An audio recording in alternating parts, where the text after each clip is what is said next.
Good afternoon. My name is John Sunnygard, and I'm the Associate Provost for Global Learning and International Affairs here at Western Kentucky University.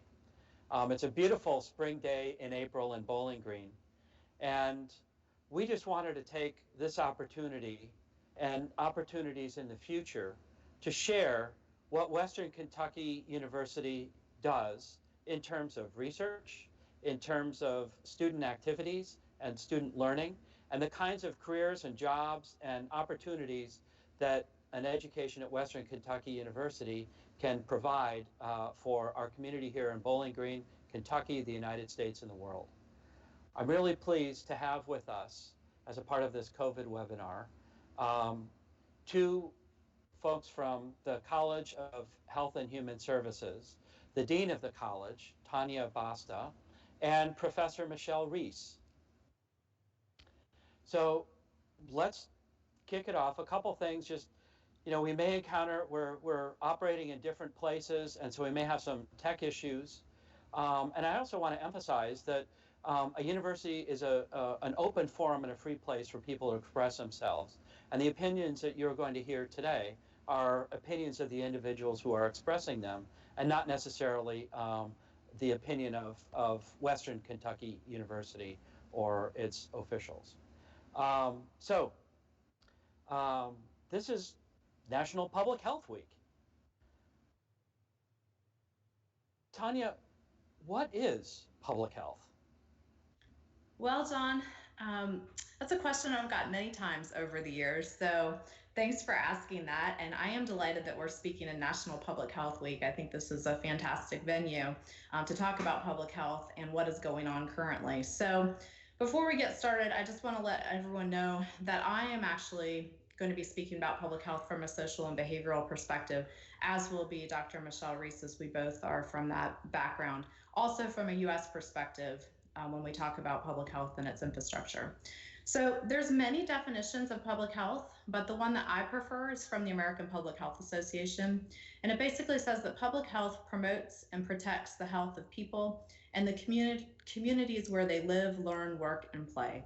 So basically protecting the health of all people in all of our aspects of our many daily lives. And if we think about public health, it's a variety of governmental and non-governmental agencies that are all working together every day to protect human health. And they do this by preventing and/or controlling disease transmission. These agencies at any given time might be monitoring our health status and/or assessing the health needs of individuals, groups, and/or communities, and then designing an appropriate intervention response. Now, an intervention is just a fancy word that we use in public health and in the medical world as some sort of activity. And it can be as simple as a vaccination or a cancer screening, or it can be more complicated and require weeks or months of involvement. For example, a weight management class that someone may enroll in, or interventions that we are seeing today in real time, such as social distancing and quarantines. Interventions can be voluntary, such as changing eating behaviors or exercise behaviors, or they can be mandated through policy changes, such as wearing seatbelts, smoking bans, and quarantines like we're seeing today. And once again, once an intervention is implemented, we evaluate whether or not it was effective in meeting its goals, and then we change the intervention for the next time based on whatever that outcome is. So for complicated health issues, including COVID-19, individuals from various sectors of public health, including epidemiology, social and behavioral, biostatistics, environmental health, we all must work together to identify solutions. And oftentimes these solutions don't always work in all of the same locations. So what works in urban Kentucky might not work in rural Appalachian Kentucky. What might work in the US or US and Mexico might not work in Canada. So in the United States, there are local health departments that cover a city, county, or multiple counties, as here in Bowling Green, we're covered by the Barren River District Health Department. And then there's a state health department in each state. And then the Centers for Disease Control and Prevention, or the CDC, is the national organization nested under the DHHS, or the Department of Health and Human Services, that serves to protect the health of all Americans. And then at the global level, we have the WHO, or the World Health Organization, which aims to protect the health of everyone, especially the disadvantaged. And so, as I wrap up a very long answer to you, John, Just something I want to highlight is that vaccines are the single greatest public health achievement of the 20th century, and that continues today. When public health is at its best, no one hears about it. It's only in the times of crisis or epidemics or the pandemic we're experiencing right now that we hear about public health. So whether it's an E. coli outbreak in spinach or unsafe drinking water, COVID-19, you hear about it because you want to hear how the crisis started and how it's been resolved. But even during ordinary times, hundreds of thousands of people are working behind the scenes every single day to maintain the health of the public. So that was a very long-winded answer, but that is kind of an overview of public health, and then we'll go in more depth here over the course of the next hour. Great, thank you very much, Tanya. That's very informative. There's a lot in there that I want to kind of dig into a little bit. Sure. Something that really strikes me about public health, I think everyone can associate the work of a doctor or a nurse in terms of maintaining their own personal health, but they may not be fully aware of all the different activities that are going on to ensure that we live and work and play and learn in a healthy environment outside. And, as you said, to me, one of the great ironies of COVID-19 is that if it doesn't kill a lot of people, we've been very effective. Exactly. And if we aren't effective, if we aren't doing those interventions that you described, it could be horrific. And as we're already seeing, it's really quite a national and a global tragedy. I'd like to move over a little bit and talk with Michelle about, well, actually with both of you, but I'll start with Michelle. What is it that you research in public health? My interest, thank you so much for inviting me to be a part of this discussion. My interest is in health disparities and the social determinants of health. I am very interested in working with minority populations and ethnically diverse groups. So most recently, I have been working in immigrant health, but I also have a background in men's health and community and behavioral health. Great, thank you. And Tanya, what is it that you research? So my research area, I'm also a social and behavioral researcher, meaning that we're looking at social factors that play into disease and different conditions, as well as the behaviors associated. So why people do or don't do something, why do people exercise and some people don't? Looking to find ways of understanding why people do what they should do or shouldn't do. And then we try to find ways to design interventions to help them do what they should do. So that's a very kind of simplistic understanding of what we do as behavioral researchers. My area is in HIV specifically and infectious diseases. I started looking back many years ago when my dissertation actually was on exercise behavior of people living with HIV in a community sample, and one of the first studies that actually looked at that. And so exercise and HIV were always an interest of mine. And then I moved into rural Appalachian, southeastern Ohio at the time, and switched more into HIV prevention, and then saw that with the play out of the opioid epidemic and the explosion of hepatitis C and HIV, it was a good time to be there over the past few years for somebody who's interested in infectious diseases.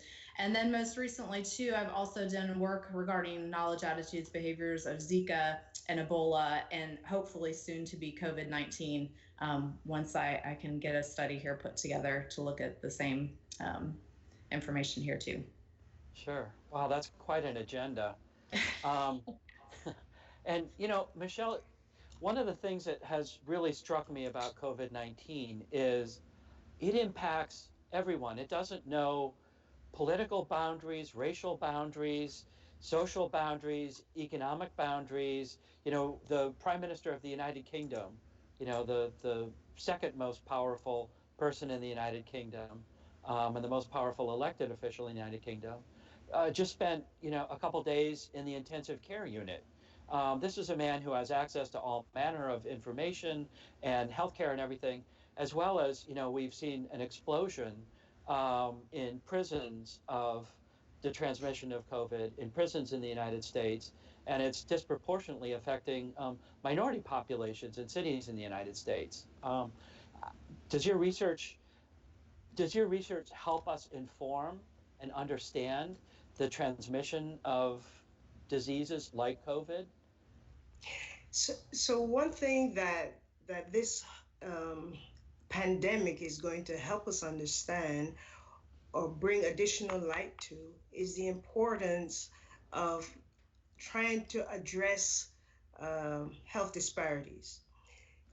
We know the research shows that persons who are socioeconomically disadvantaged, who are minority, the poor persons, they tend to always have poorer health outcomes. This is not just here in the United States of America, but this is globally.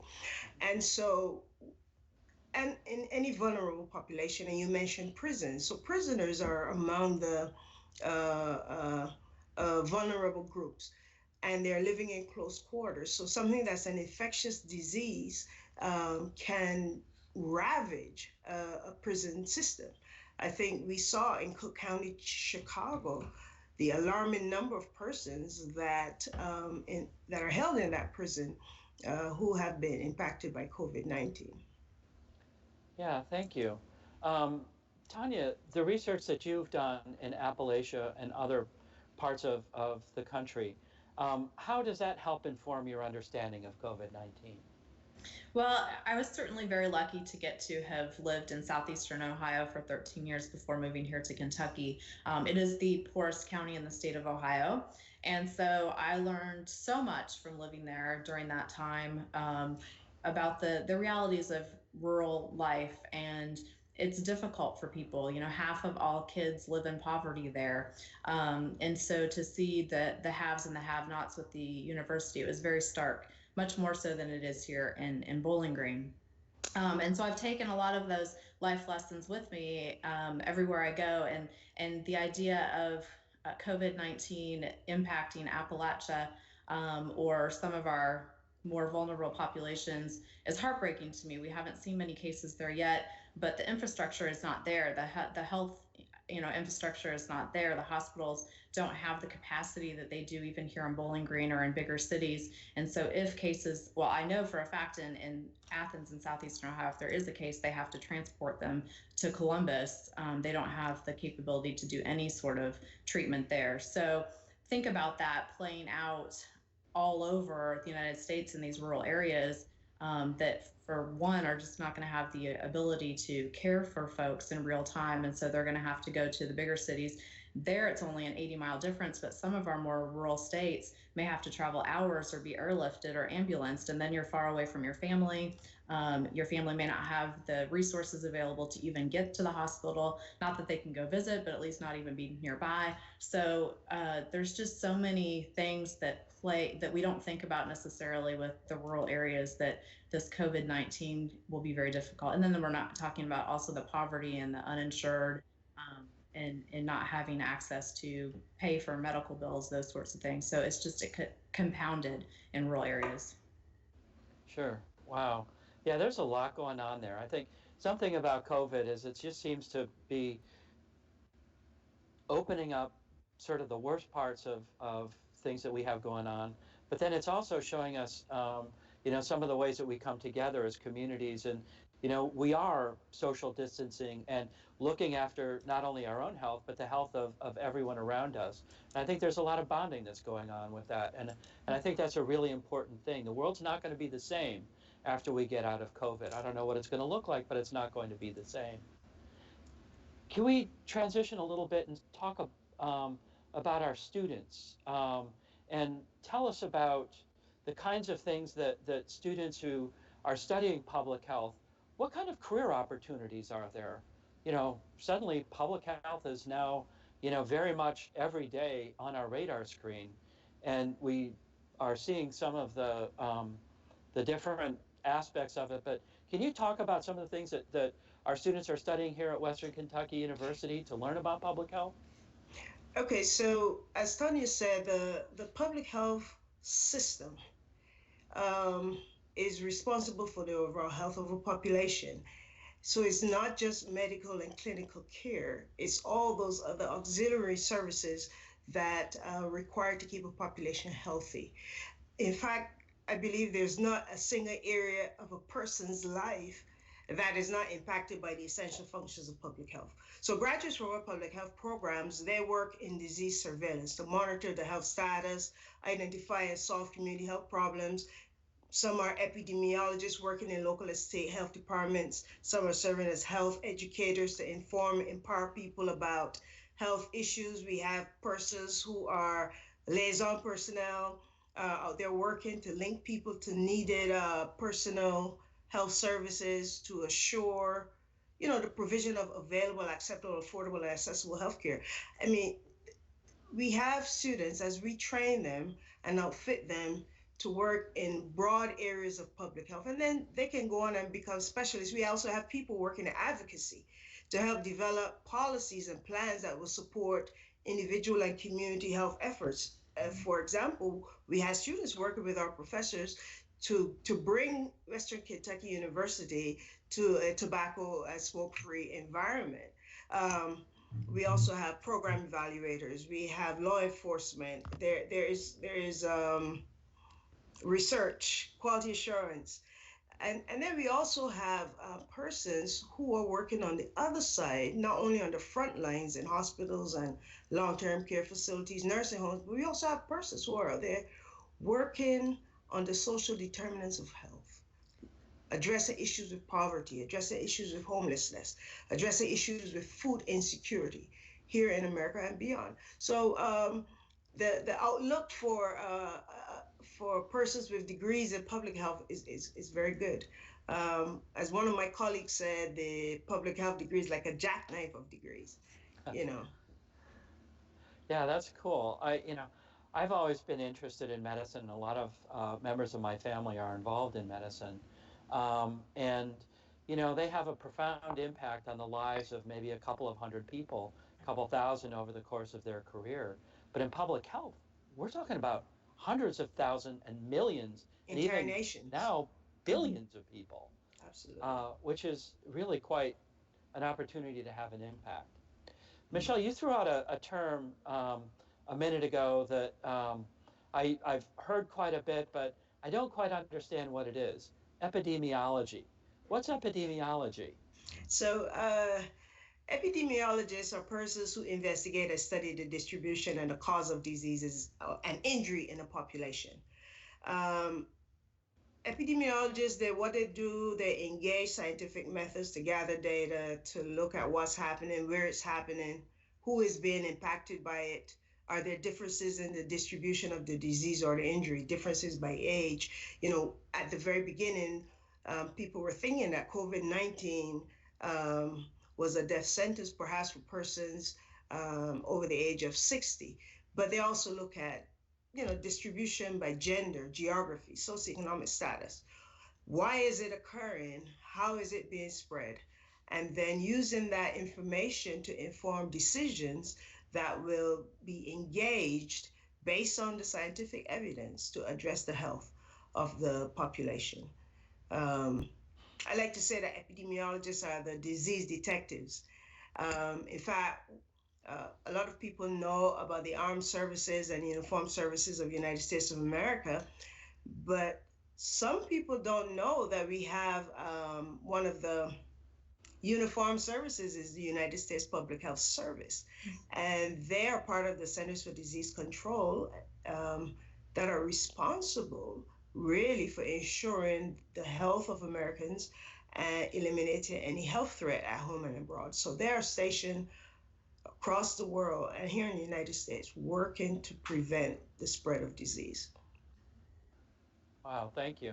Yeah, until we started these conversations, I had no idea, and I thought I was very familiar with what was going on with the United States government and health and that kind of thing. I had no idea we had a public health corps, but I'm certainly grateful. So what kinds of things, for example, if I'm a Western Kentucky graduate, and maybe I've studied in the Chinese language flagship program that we have here, and I took a job in public health working for the Public Health Corps in China, what might I do?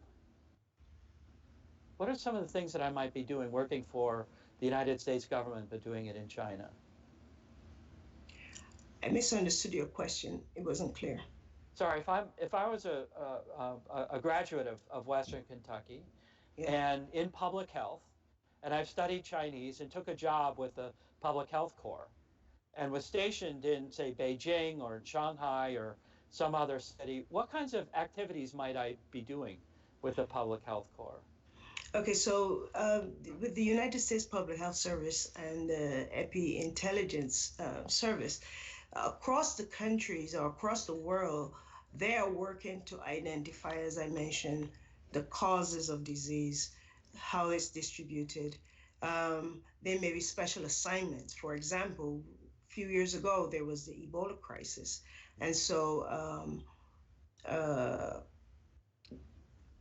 they had to be stationed in some of those places to help with the infrastructure, to help provide services, to gather data, to help with. And these are well-trained professionals in various areas of science and medicine. Mm-hmm. Great, thank you. I appreciate that. That's really helpful. Tanya, do you have anything that you would like to add about the kinds of career opportunities that Western Kentucky University students have when they graduate with a degree in public health? Sure. So I think that, this epidemic or pandemic is, it's been good for public health. It's unfortunate that it's a reality and it's occurring right now, but I think it's put public health on every single news channel every minute of every day. So it's really bringing public health to the forefront. And if nothing else good that comes from this, hopefully we will have students who are going to want to go into public health. So public health usually is a degree that most people don't know about. So it ends up being students who might go into nursing and realize that they don't want to actually do clinical work, or not realize that nursing is not for them. Or students who are trying to go to medical school and realize that they're not going to make it in some of the hard sciences. And so a lot of times they get counseled into public health because they can still be a part of the larger health system, but not in a clinical way. And so hopefully what this is going to do, though, is this is going to provide some information to people about what public health is, and that we might get students who actually come to the university to want to be in public health, and so that they might be looking for programs ahead of nursing or some other health professional area, and actually wanting to get an undergrad in public health or a master of public health, of which we both have at WKU.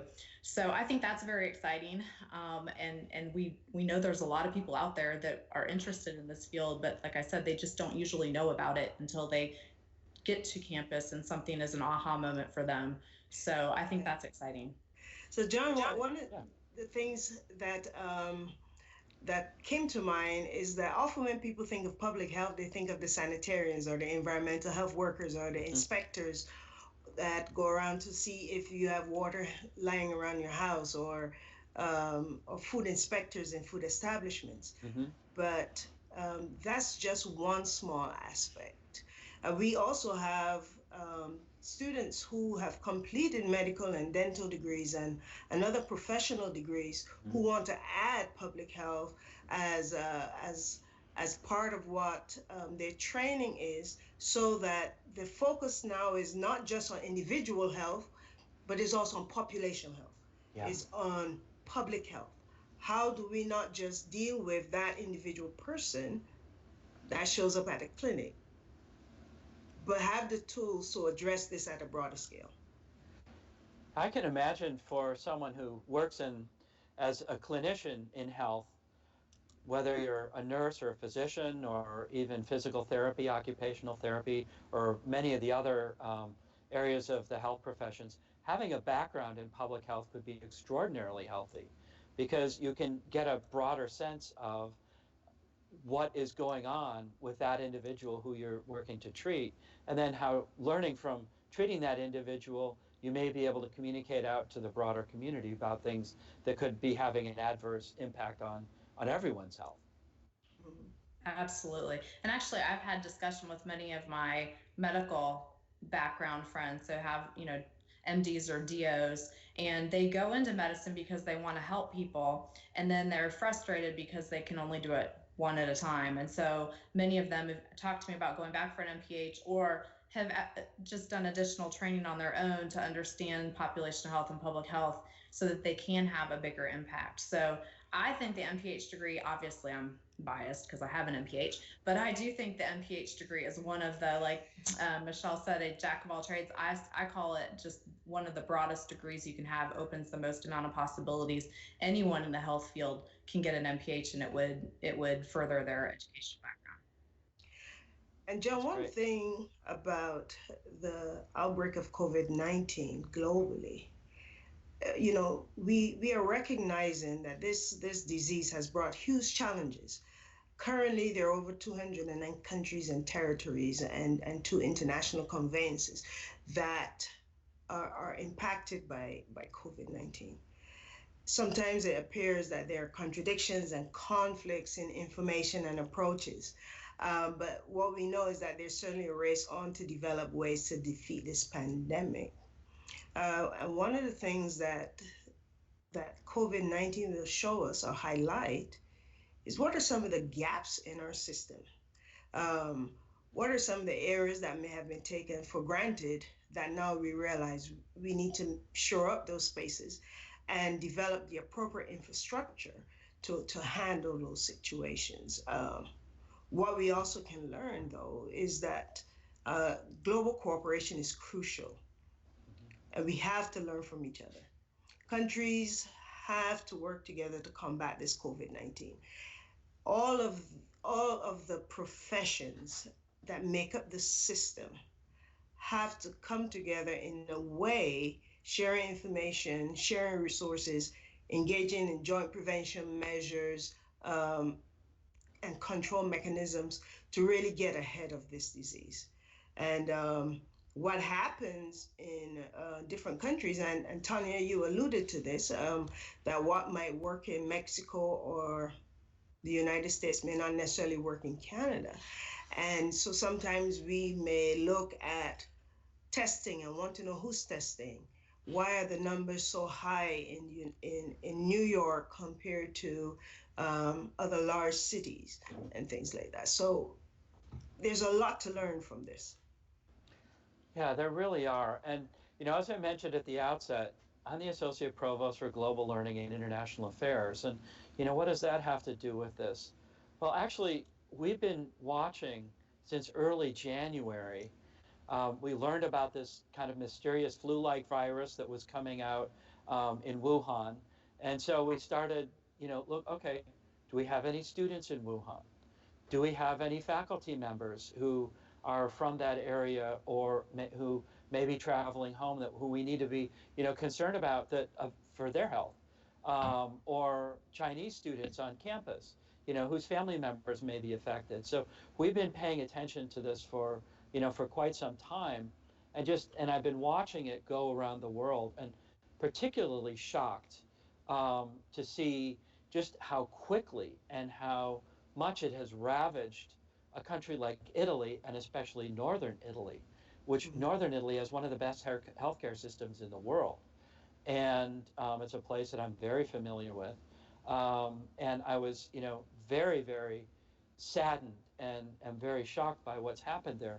But each country has responded in a different way. China, South Korea, Italy, Germany, the United States, Canada. What can we learn from other countries? And what are some good ways to learn that, you know, that has been effective or less effective with addressing COVID-19?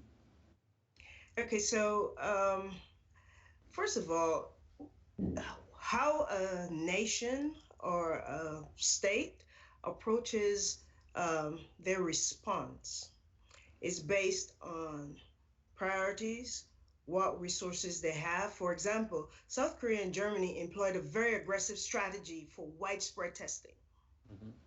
On the other hand, there are places where there may not even be enough tests available to cover persons with symptoms. South Korea tested possible cases through contact tracing. Some of these countries use more aggressive methods for containment.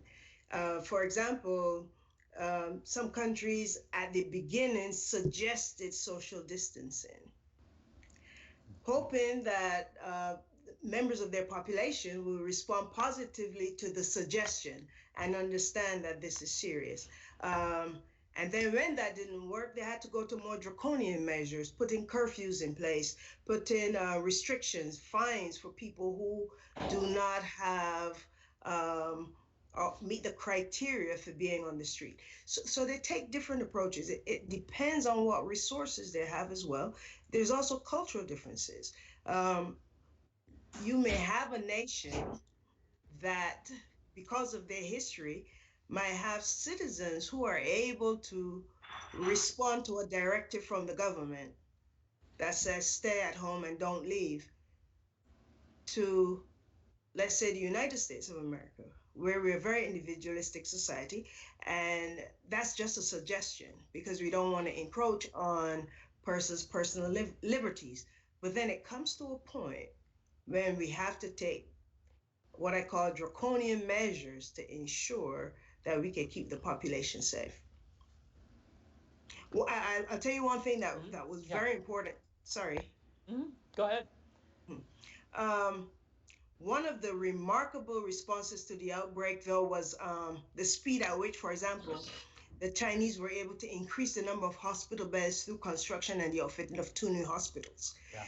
They needed to increase the capacity to handle the surge that was happening in our hospitals and healthcare facilities. They needed 2,600 beds, and they were able to construct and outfit 2 hospitals to provide an additional 2,600 beds in 10 days, 10 to 12 days. That's remarkable. Then there are small nation states like Barbados, where I am from, a small nation state in the Caribbean with less than 300,000 people resident there.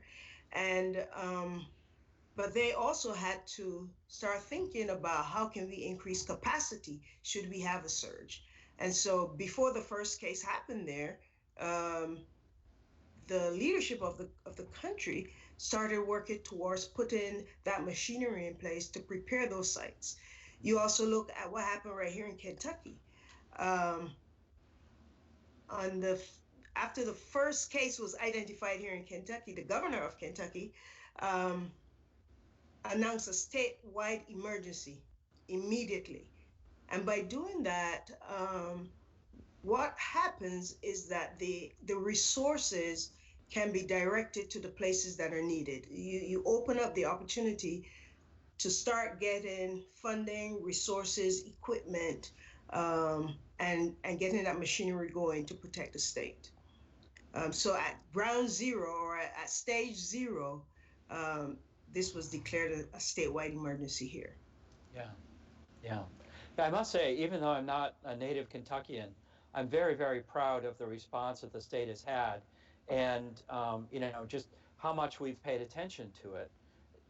Even at Western Kentucky, we were the first university to, to move to online classes. Part of that was the timing because of it really came to a peak over spring break, but we took very quick and decisive action. And I'm certain that as the largest employer in the area, by not having people on campus, we as a university have helped to, move that curve down for the entire region. And it's that kind of action, I think, that's really important. But we couldn't have done it without the leadership in the governor's office in Frankfurt. Well, sorry. No, go ahead. Yeah, and that is critical. One of the things that is very important in any type of disease outbreak or any kind of disaster situation is messaging. And at the top, the leaders have to convey that what we call single overarching communications objective. This is deadly, this is dangerous, it will kill you if we don't take it seriously. And so when you have the leadership letting folks know that we're going to take this serious, we want to get ahead of it, that goes a long way. Also, communication, frequent updates on what's happening, where we're doing, where do we need help, what can individual community members do, and what cannot be underscored enough is the importance of each person taking responsibility to reduce his or her own risk of exposure. And that then will reduce the surges on the healthcare system to give them time to manage the cases that are there that are occurring at hospitals and other healthcare facilities treating infected persons. This is critical to easing the burden of the pandemic and reducing panic among community members. Messaging, how it's conveyed, how often it's conveyed, will also help and is helping in addressing this issue. Cool. Now, I'm just curious, do you have healthcare communication classes in the public health curriculum? Healthcare communication is one of the competencies that is required to be met and is covered in several different classes, aspects of it. Mm-hmm. I cannot think off the top of my head what is the specific course. Sure. No, it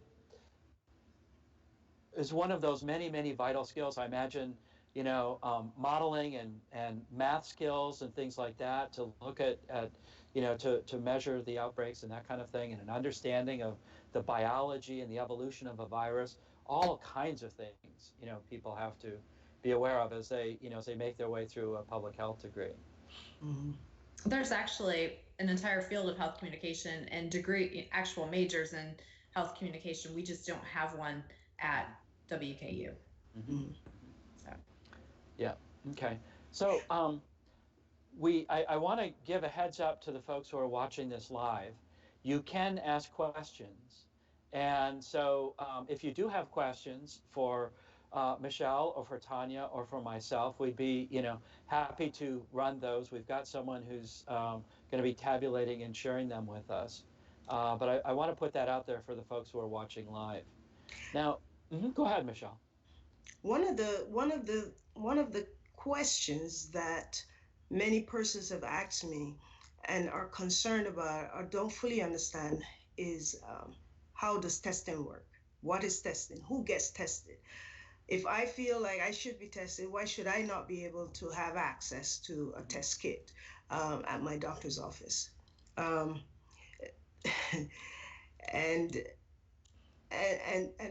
persons in the community want to know that if I should have a reason to get tested, that I should be able to have it.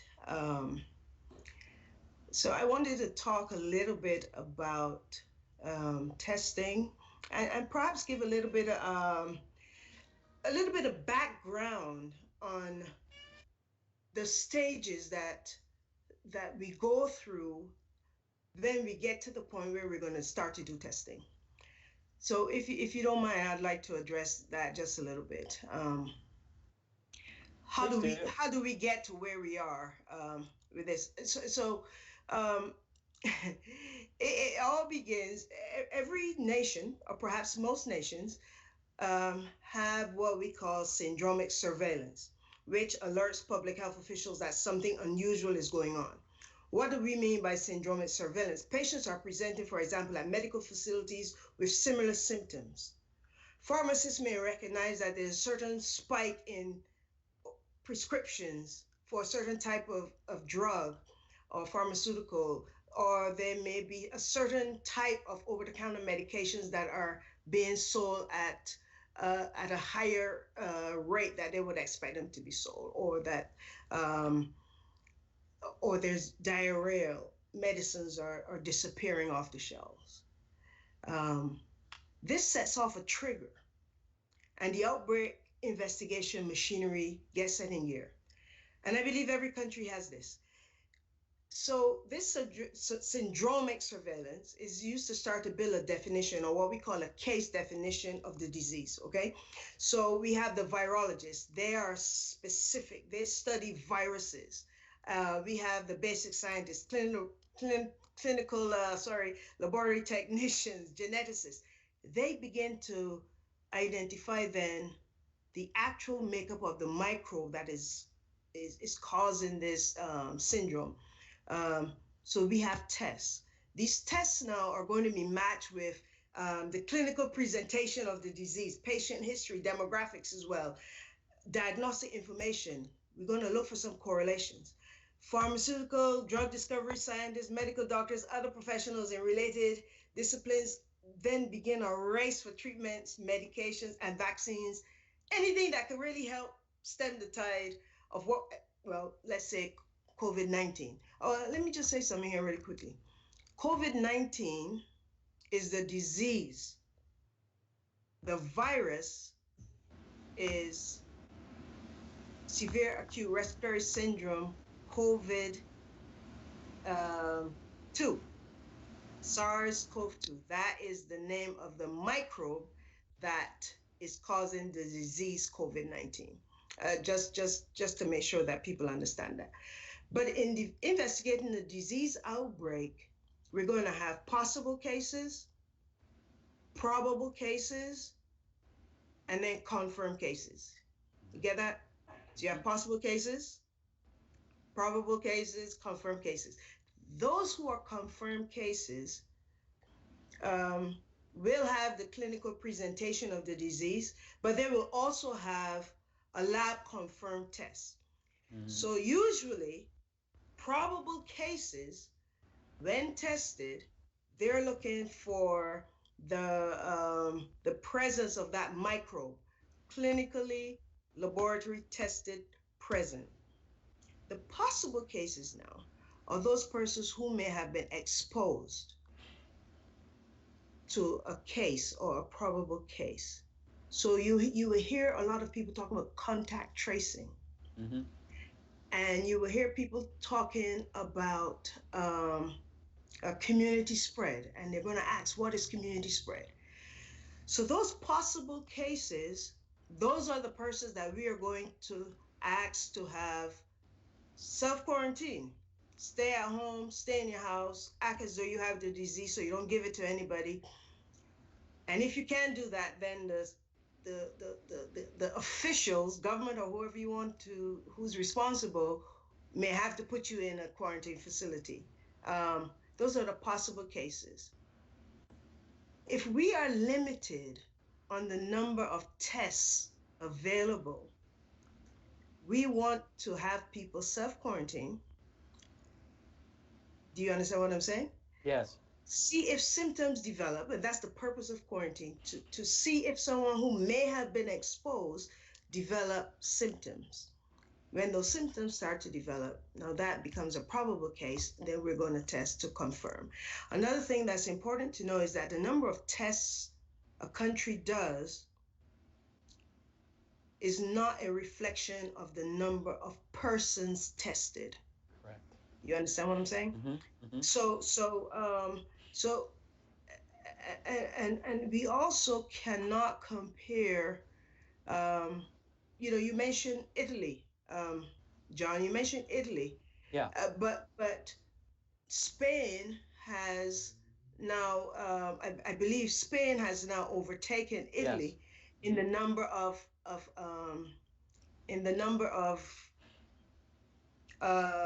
total cases, mm-hmm. right? Yeah.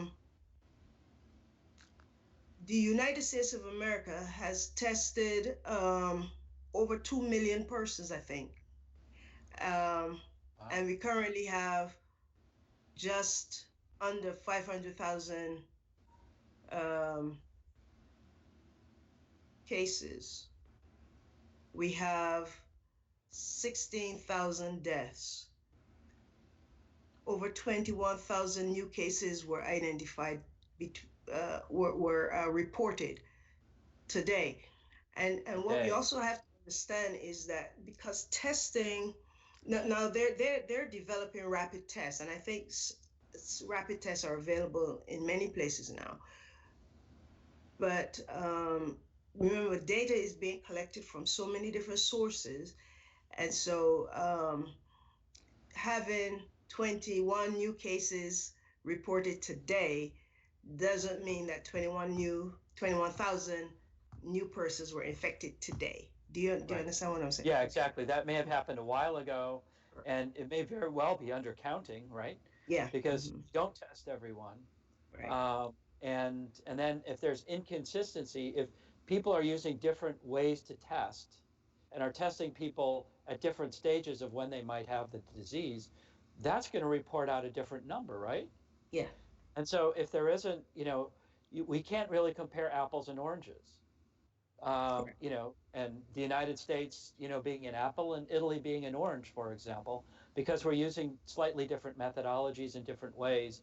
And that can cause a lot of misunderstanding, I think, about how we're dealing with it and who's dealing with it and who's not. Yeah. Yeah. And we have to, you're right, we can't compare apples with oranges. For example, Spain has over 15,000 deaths from COVID-19, and the United States has over 16,000 deaths in COVID-19. But in reality, per capita, Spain has 3 times, or 2.5, about 2.5 times more cases of COVID-19 than the United States of America, because we're looking at population size. Right. You see what I'm saying? So Spain has a population, I believe it's about 46 million, whereas the United States and its territories, we are, 300 and, yeah. in terms of population, our population here in the United States of America and our territories is 330, about 331 or 32 million people. You see, so 15,000 cases in Spain and 15,000 cases in the United States of America is not the same thing. Do you get what I'm saying? Yeah, absolutely. If a population has 20 people, right, and 2 people die, that's very different from a population that has 200 people and 2 people die. You get it? Absolutely. Well, then I'm thinking of where you were born and grew up in Barbados, which is 300,000 people. That's, not quite 300,000, but medium-sized city in the United States, and the impact of that of a large population, I imagine, not being able to be tested or being tested, or that can also really be, 50 people dying in Barbados versus 50 people dying in the United States. That's radically different. Yeah, well, it's also different even within the Caribbean. Right now, Barbados has reported 63 cases, positive cases of total cases rather of COVID-19, and Jamaica has also reported 63 cases. But the population of Jamaica is 10 times the population of Barbados. Yeah. So 63 in Jamaica is not 63 in Barbados. There are very few, I think, based on my research, Greenland is the only country that has, what should I say?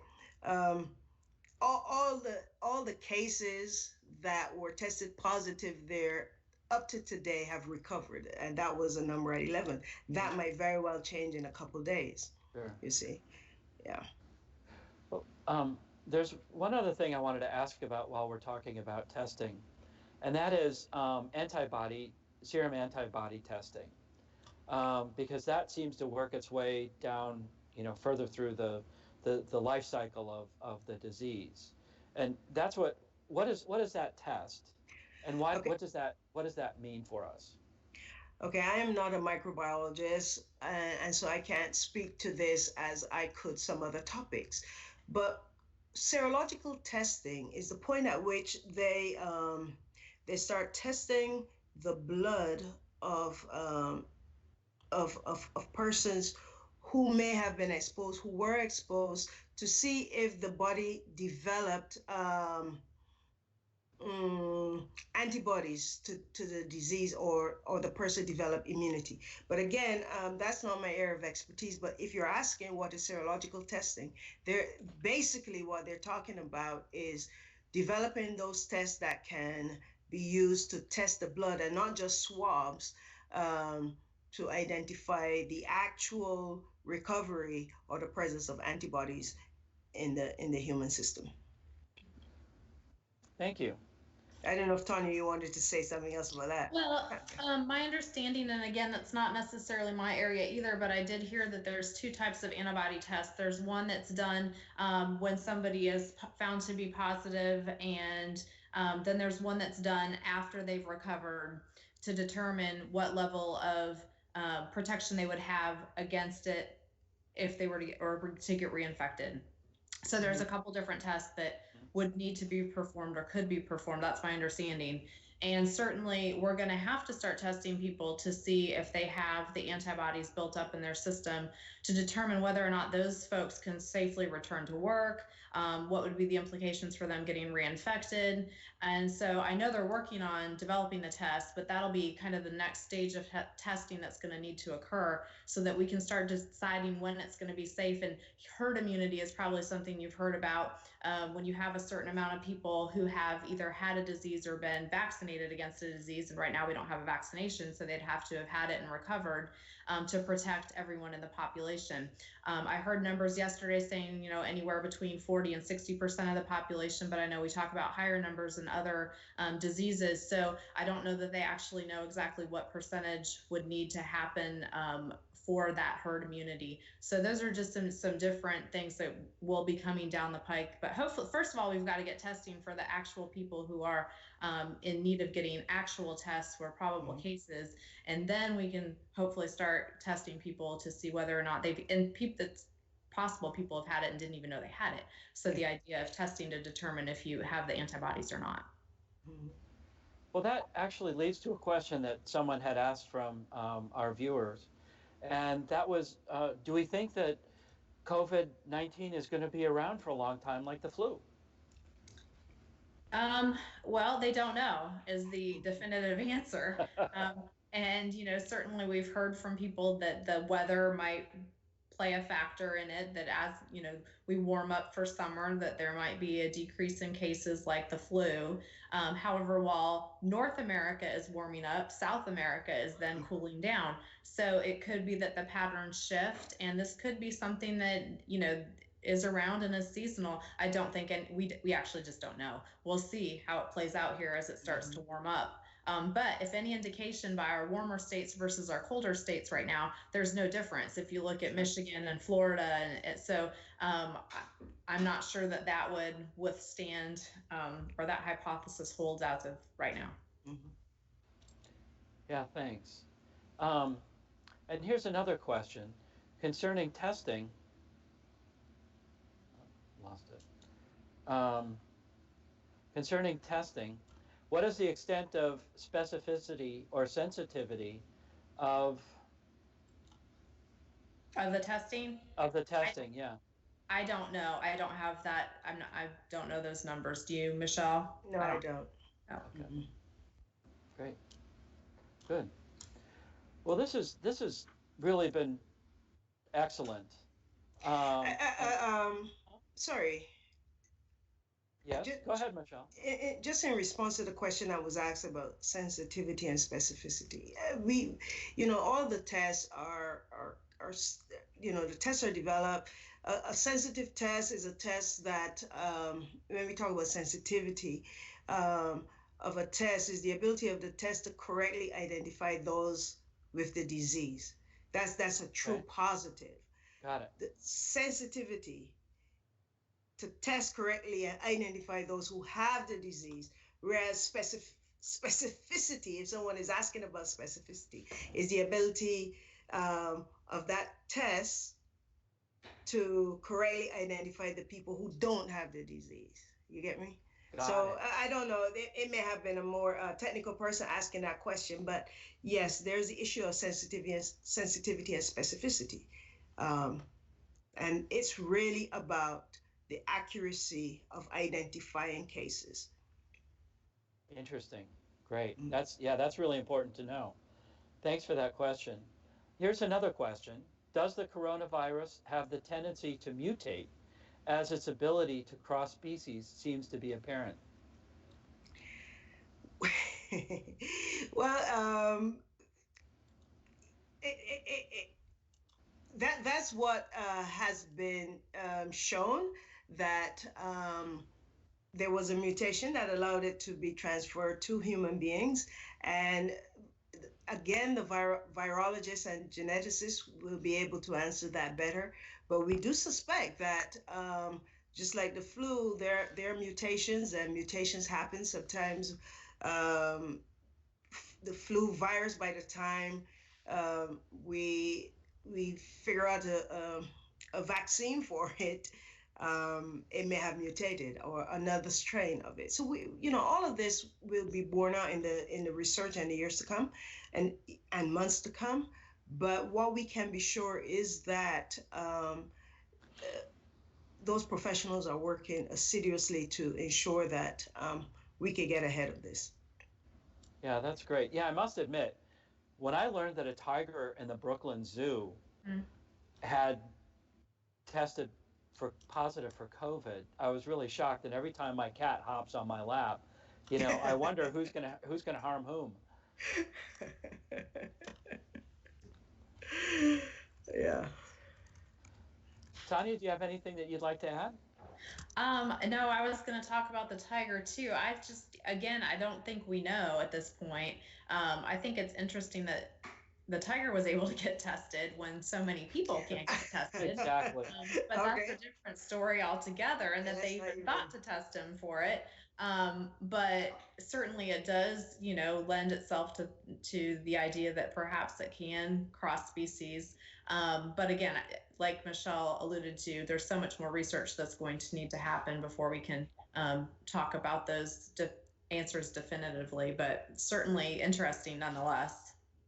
Sure. Yeah. Well, I'm hoping that in the future we will have a virologist from Western Kentucky talking to us. We're also hoping to have some other folks from the university, from the School of Business, some ethicists maybe to talk about some of the ethical decisions, that are involved. Everything that we teach here at Western has been impacted by COVID, and what our students do when they get out, they're going to be helping to change from every discipline that they are involved in, how the United States and the world respond, and build ourselves up and get back from what's happened here with COVID. So we just have a minute or two left. Do you have any final thoughts that you'd like to share with us? Michelle, I'll start with you. Yeah, sure. The COVID-19 will and is exposing the lack of support for public health at all levels of government. Lots of people, epidemiologists, are underpaid, overworked. The need for continued prevention awareness and knowledge. What we will also identify is that the public's perception and importance of public health should increase significantly, as it has revealed to us shortfalls in our infrastructure. In some places, people talk about this as though it's a political issue, but it is a life and death issue for nations and communities. And I think that what we have to be sure before we leave here is to make sure that we leave people with the message that you have a role to play. You may not feel like staying at home, and response fatigue will set in at some point in time. Mm-hmm. But we can flatten this curve. We can lower the curve, as has happened in some of the places. Thank you. Yeah, we all have a role to play. Tanya, what would you like to leave us with? I completely agree that I hope that something good comes out of this, is that it exposes that we are not prepared for a global pandemic, and we need to do better the next time around, and much more funding needs to go into public health from all levels.